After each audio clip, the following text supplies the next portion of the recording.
कोई सीधे लागे, अगर मगर बारी बारी जिया को यूं उछाले, जिया नहीं गेंद लागे, फतेह करे किले सारे भेद जाए दीवारे, प्रेम कोई सीधे लागे। হ্যালো বন্ধুরা, গুড মর্নিং। তোমরা সবাই কেমন আছো? আশা করছি তোমরা সবাই ভালো আছো, সুস্থ আছো, আর আমরাও ভালো আছি। আমার নতুন একটা ভিডিওতে তোমাদের সবাইকে জানাই অনেক অনেক স্বাগত। তো দেখো, সকালবেলা ঘুম থেকে উঠে ফ্রেশ ট্রেশ হয়ে চুল টুল কোনো কিছুই আঁচড়ানো হয়নি, দেখে বুঝতে পারছো। রাত্রেবেলা বিনুনি করে শুয়েছিলাম আর সকালে উঠেই এই অবস্থা। যাই হোক, সকালবেলা ঘুম থেকে উঠেই না ফ্রেশ ট্রেশ হয়ে এক কাপ চা বানিয়ে নিয়ে বসে গেছিলাম খেতে। আর হ্যাঁ, আমি না বিস্কিটের ডাব্বার মধ্যে না অল্প করে মুড়ি ভরে দিয়েছি। কারণ কি জানো তো, ডাব্বার মধ্যে বিস্কিট রাখলেও অনেক সময় দেখবে বিস্কিটগুলো সাতকা হয়ে যায়। তো তার কারণে কিন্তু মুড়িটা রেখে দিয়েছি যাতে বিস্কিটগুলো না নরম হয়। যাই হোক, আমি বানিয়েছিলাম আমার জন্য এক কাপ চা, কারণ সকালবেলা একবার কিন্তু আমি চা খাই। আর আমি কিন্তু বাড়ির সবার জন্য রাত্রেবেলা বানাই, কারণ সকালবেলা কিন্তু কেউ চা খেতে চায় না।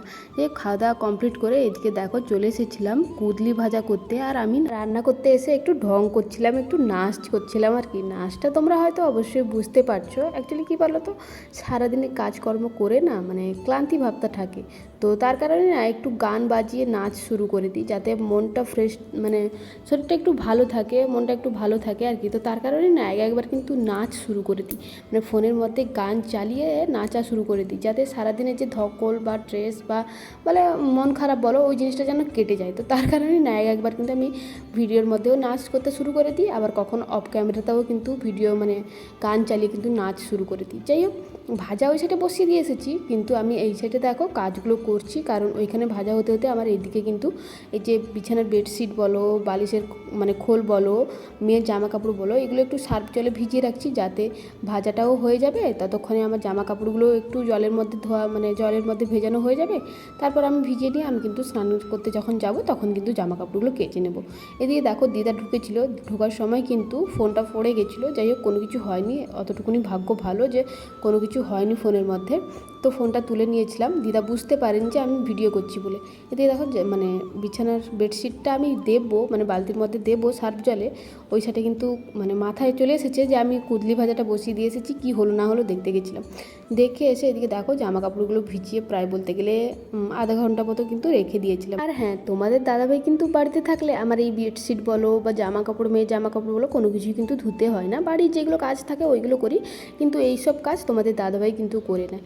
যাই ওই সাইডে কিন্তু জামা কাপড়গুলো ভিজিয়ে দিয়ে এসেছিলাম। আর এই সাইডে দেখো গ্যাসটা একটু পুছতে চলে এসেছিলাম, মানে মুছবো একটু, গ্যাস পাটটা বলো বা গ্যাসটা একটু মুছবো বলে কিন্তু চলে এসেছিলাম। আলু ভাজাটা করে নিয়েছিলাম, কমপ্লিট করার পর কিন্তু এই সাইডে মোছামুছি ধোয়াধুয়ির কাজ কিন্তু করে নিচ্ছিলাম। আজ সকাল থেকেই কিন্তু হাতটা আমার চলছে, হাতটা কিন্তু একদমই বন্ধ হয়নি। সকালবেলা উঠেই কিন্তু চা খেয়ে একটু ফোন নিয়ে বসেছিলাম, ফোনটা রেখে দেওয়ার পর থেকে শুরু হয়ে গেছে আমার কাজ শুরু। মানে এইগুলোকে করে আবার মানে কি বলবো, বিছানার বেডশিট আছে, অনেক কিছু আছে, পুকুর ঘাটে অনেক কিছু পড়ে আছে, ওইগুলোকেও ধুতে হবে। আর আমি এই সেটে ধুচ্ছিলাম, আর ওই সেটে কিন্তু শাশুড়িমা খেতে বসেছিল, কারণ দিশা সোনাকে নিয়ে কিন্তু শাশুড়িমা গেছিলো ক্লাবে। আর দিশা সোনা যখন থাকে না আমার কাছে আমি কিন্তু কাজ করে নিই, আর যখন ও থাকে না একসঙ্গে যখন আমার কাছে থাকে তখন কিন্তু প্রচুর পরিমাণে অসুবিধা হয়, কারণ ও কোনো কাজই করতে দেয় না। আর কাজ করার সময় না ও একটু আঁক বাড়িয়ে কাজগুলো করে আর কি, তো তার কারণে কিন্তু অনেকটা দেরিও হয়ে যায়। যাই হোক, আমি কিন্তু ওই মানে গ্যাস পাটাটা মানে মুছে নিয়েছিলাম, মুছে নেওয়ার পর এদিকে দেখো চলে এসেছিলাম হেতকুমারী বলে বা অ্যালোভেরা গাছ বলে, হেতকুমারী নাকি একটা বলে জানি না। যাই হোক, ওইগুলো না দুটো কিন্তু গাছ আমি নিয়ে এসেছিলাম পাশের বাড়ি কাকিমার বাড়ি থেকে। তো আমি কিন্তু এই সাইডে দেখো ঘাস অনেকটা পরিমাণে হয়েছে, বৃষ্টিকাল তো মানে জানোই যে ঘাসে ঘাস, মানে পুরো মানে বাড়ির চারধার ঘাস, বড় বড় ঘাস হয়ে গেছে। আর এগুলোকে কিন্তু এখন বৃষ্টিকালে কিন্তু কোনো মতেই কোনো কিছু করা যাবে না, মানে কি বলো তো, ওষুধ মারা বলো বা ঘাসগুলোকে ওপড়ানো বলো, কোনো কিছুই করতে পারবো না আর কি। যত তুমি ছিঁড়বে ঘাসগুলোকে তত কিন্তু আরও হবে বৃষ্টিকালে। তো তার কারণে কিন্তু কোনো কিছু আর করা হয়নি, বৃষ্টিকালটা কমে গেলে তারপর কিন্তু এর মধ্যে মানে ওষুধ দিয়ে কিন্তু ঘাসগুলোকে মেরে দেওয়া হবে।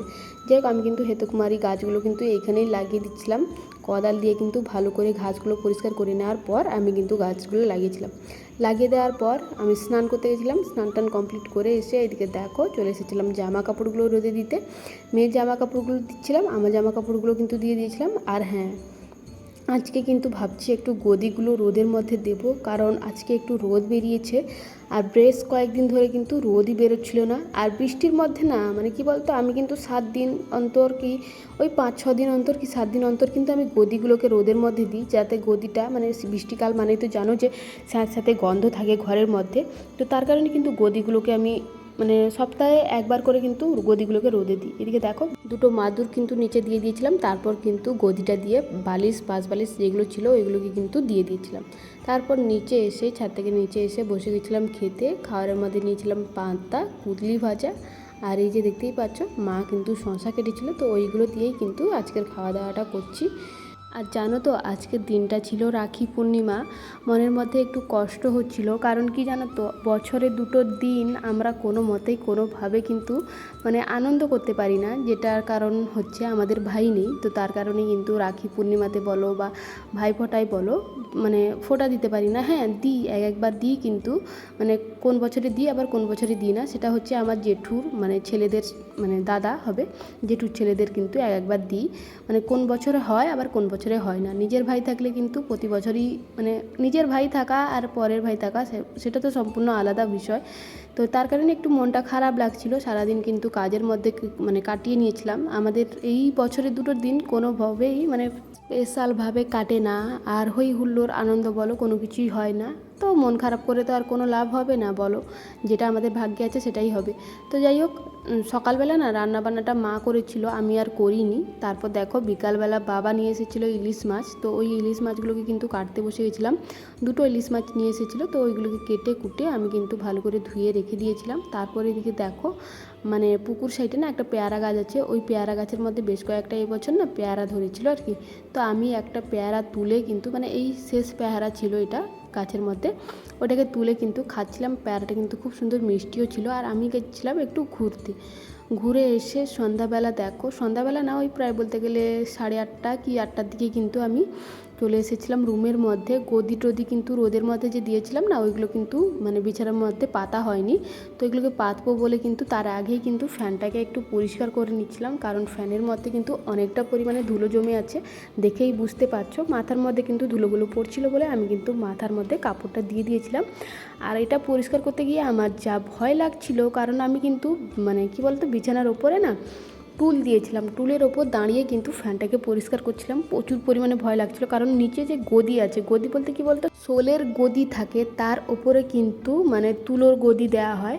তো তার কারণে কিন্তু ওই যে শোলের গদিটা আছে না, ওর ওপরে টুলটা রেখে এতটাই টুল কাঁপছিল আর আমিও কাঁপছিলাম। মানে সে ভয় এতটাই পাচ্ছিলাম মানে বলে বোঝানোর নয়। কীভাবে যে পরিষ্কার করেছি আর কীভাবে যে পরিষ্কার করে নেমেছি মানে সেটা আমি একমাত্র জানি। আর দেখেই বুঝতে পারছো ফ্যানটা কিন্তু ঠিকঠাকভাবে পরিষ্কার হয়ও নি। তো যাই যতটুকুনি পেরেছি ততটুকুনি করেছি। এই মানে কি বলবো, এত মানে একটু ফ্যানটা বন্ধ করে ফ্যানটা পরিষ্কার করছিলাম, তার মধ্যে ঘেমে পুরো স্নান করে নিয়েছি। এখন একটু ফ্যানের বাতাসটা একটু খোলামেলা হচ্ছে আর কি। মানে কি বলতো ময়লা জমে গেলে না, ধুলো জমে গেলে কিন্তু অতটাও মানে বাতাসটা হয় না। এখন কিন্তু খুব সুন্দরভাবে বাতাস হচ্ছিল। যাই হোক, এখন কিন্তু খাটের ওপরে গদিটা কিন্তু পাতা শুরু করে দিয়েছি। তারপর এই যে দেখতেই পাচ্ছ বিছানার বেডশিট, এগুলোকে কিন্তু এখন ভালো করে কিন্তু পাতা শুরু করে দিয়েছি, গুঁজে নিচ্ছি এদিক সেদিক দিয়ে। আর আমি কিন্তু ভিডিওটা একটু স্পিড করে দিয়েছিলাম। খাওয়া দাওয়া কিন্তু আমাদের কমপ্লিট হয়ে গেছে। খাওয়া দাওয়া কমপ্লিট করার পর কিন্তু বিছানার বেডশিট বলো বিছানাটা ঠিক করছিলাম আর কি।